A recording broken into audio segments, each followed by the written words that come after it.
आपने कभी रेस्टोरेंट में मेनू के लिए क्यूआर स्कैन किया है, या पार्किंग में पेमेंट के लिए, या व्हाट्सएप आया हुआ क्यूआर कोड? अगर मैं कहूँ सिर्फ एक क्यूआर स्कैन करने से आपका जीमेल, इंस्टा, फेसबुक या बैंक अकाउंट खतरे में पड़ सकता है तो? क्यूआर कोड फिशिंग को साइबर सिक्योरिटी की भाषा में क्यूसिंग कहते हैं। इस अटैक में हैकर कोई वायरस नहीं भेजता, बल्कि आपसे खुद आपकी आईडी और पासवर्ड डलवाता है। क्यूआर कोड के अंदर एक लिंक छुपा होता है, लेकिन क्यूआर स्कैन करने से पहले आपको वो लिंक दिखाई नहीं देता। क्यूआर कोड एक फेक वेबसाइट जनरेट करता है। वो फेक वेबसाइट आपको रियल जैसे दिखाई देती है। यूज़र खुद लॉगिन करता है। जैसे ही यूज़र लॉगिन करता है, हैकर के पास सारा डिटेल चला जाता है। चलिए एक रियल लाइफ एग्जांपल से समझते हैं। आप रेस्टोरेंट पे हैं और टेबल पे रखा हुआ क्यूआर कोड आपको स्कैन किया। जैसे आपने स्कैन किया, आपको एक वेबसाइट ओपन हुआ। उसमें लिखा हुआ आया कि आपको मेनू शो करने के लिए आपको लॉगिन करना होगा। उसके लिए आप जीमेल का आईडी पासवर्ड डालते हैं। जैसे आपने आईडी पासवर्ड डाला, वैसे आपका अकाउंट कॉम्प्रोमाइज हो गया। इसी प्रकार सेम आपका पार्किंग या टोल क्यूआर भी होता है, जिसमें आपको पेमेंट के लिए क्यूआर कोड दिया जाता है। जब फेक यूपीआई पेज ओपन होता है, जैसे आपने पैसे डाले प्लस आपका डेटा भी गायब हो गया। उसी प्रकार ये कॉलेजेस से ऑफिस में भी हो सकता है। लाइक पोस्टर पर आपको दिया हुआ क्यूआर कोड होता है, जिसमें आपको माइक्रोसॉफ्ट में अकाउंट अपडेट का ऑप्शन आता है। पूरा अकाउंट ओपन नहीं खुलता। जैसे आपने आईडी पासवर्ड डाला, आपका पूरा अकाउंट हैक हो जाता है।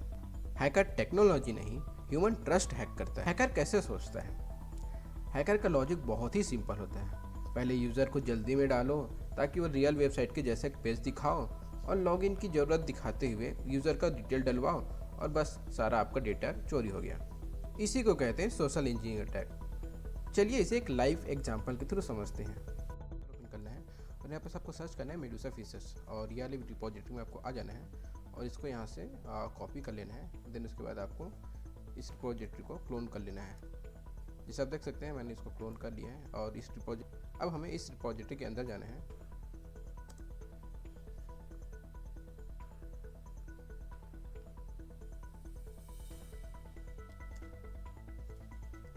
जैसे आप देख सकते हैं, इसमें काफ़ी सारे ऑप्शन है, जिसमें हमें सेटअप्स हैं। इस सेटअप को हमें इंस्टॉल करना है। इसके लिए हमें सबसे पहले इसको परमिशन देना होगा। इसके लिए टाइप करेंगे chmod +X।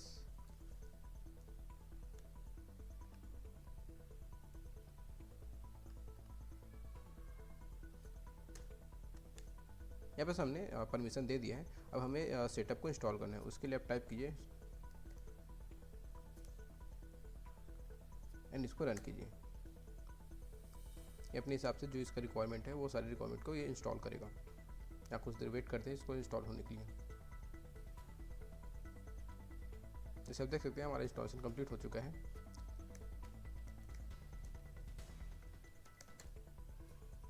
अब हमें ये हमारा मेन फाइल है मेडूसा, इसको भी हमें परमिशन देना होगा।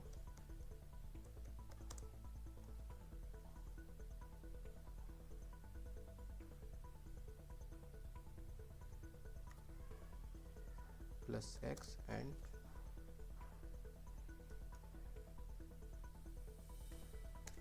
हमने इसको ही परमिशन दे दिया है, जैसे आप देख सकते हैं। अब हम इसको रन करते हैं। इसके लिए हम टाइप करते हैं और इसको एंटर करते हैं।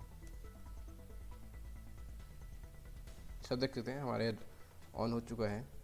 और यहाँ पर देख सकते हैं, हमें काफ़ी सारे ऑप्शन है, like Instagram, Facebook, Snapchat, Google, Spotify, devices, काफ़ी सारे हमारे ऑप्शन हैं। इसमें हम चूज़ करते हैं हम इंस्टाग्राम को, क्योंकि हम इंस्टाग्राम के लिए पहले यूज़ करके देखते हैं। इसके लिए टाइप करते हैं 1। और यहाँ पर हमें लोकल होस्ट करने के लिए हो रहा है, हाँ इसमें भी हम टाइप 1 कर देते हैं। और यहाँ पर डिफ़ॉल्ट पोर्ट डिफ़ॉल्ट पोर्ट भी सेम रहना चाहिए। इसके लिए भी वाई प्रिंट करते हैं और एंटर करते हैं। देख सकते हैं यहाँ पर हमारा क्यूआर कोड जनरेट होके आ गया है। अब इसको हम अपने फ़ोन से स्कैन करके देखते हैं। ओके, मैं अपना कैमरा ऑन कर लेता हूँ एंड यहाँ पर हमें एक लिंक शो हो रहा है, उसको क्लिक करते हैं। देख सकते हैं हमारे डिवाइस के इन्फॉर्मेशन पर आ चुका है, जैसे मैं क्यूआर कोड को स्कैन किया। और यहाँ पर हमें एक fake Instagram login page show हो रहे हैं। चलिए इसका फंक्शनलिटी को टेस्ट करते हैं और इसमें यूज़र आईडी में अपना यूज़र एंड पासवर्ड डाल के इसको लॉगिन करके देखते हैं। जैसे आप देख सकते हैं, हमारा लॉगिन करते साथ हमारा इंस्टाग्राम ओपन हो गया है। हमारे पास कोई प्रॉब्लम नहीं आया। जैसे ही हमने अपना आईडी पासवर्ड डाला वैसे ही हमारा आईडी पासवर्ड हमारे हैकर के पास चलेगा। जैसे आप देख सकते हैं यहाँ पर हमारा आईडी पासवर्ड शो हो रहे हैं। इसीलिए हमें कभी भी किसी भी रैंडम क्यूआर कोड को स्कैन नहीं करना चाहिए, और अगर स्कैन कर भी रहे हैं तो उसमें किसी भी प्रकार के लॉगिन कंडीशन में अपना आईडी पासवर्ड नहीं डालना चाहिए। हम अगर डालते हैं तो हमारा आईडी पासवर्ड सीधा हैकर के पास पहुंच जाएगा। इस प्रकार एक hacker fake QR code generate करके आपका आईडी पासवर्ड ले सकते हैं। अब सबसे ज़रूरी पार्ट, फेक क्यूआर कोड को कैसे पहचानें। क्यूआर कोड स्कैन करते ही सबसे पहले लॉगिन पेज खोलना, इसका मतलब कि वह फेक है। और यूआरएल में स्पेलिंग मिस्टेक चेक करना, लाइक gmail.com या facebook.com में कुछ डिफरेंस हो, या ग्रामरली मिस्टेक हो, या शॉर्ट लिंक हो लाइक billy.ay या t.url, इस टाइप का कोई भी शॉर्ट लिंक हो, या उसमें अर्जेंट मैसेज लिखा हो लाइक अकाउंट ब्लॉक हो जाएगा या वेरीफाई नाउ करो।